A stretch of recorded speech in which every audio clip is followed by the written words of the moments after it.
I had a client call me a couple years ago. It was a Saturday night at 6 o'clock. She was bawling her eyes out. I said, oh my God, what's wrong? She goes, she was at a mutual friend of ours event in Tampa, a personal development event. She goes, remember our conversation on our coaching call last week when I told you I was scared I couldn't leave my kids at home with a nanny, that the nanny travels with us? And I was like, what? Huh? She's like, yeah, we can't make the trip because the nanny can't come with us. I'm like, so leave the kids at home with the nanny. She goes, I can't do that. I said, how much longer are you gonna live in this story that you can have a responsible individual that's your husband's personal assistant watch your children?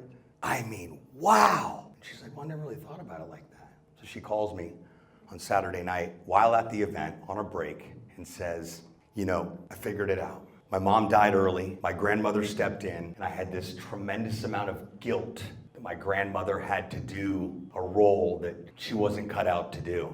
And I said, well, what if she was, though? What if the story just played out the way it was supposed to? She goes, it did, and it all makes sense now. But the reason for my call is, number one, tell you I worked through that tonight. I said, I'm ridiculously proud of you. And she goes, and lastly, what you do has very little to do with podcasting and everything to do with life. And now we're both crying on a Saturday night on the phone of where it's at. But just a subtle reminder that God is constantly at work in not only business, but in life.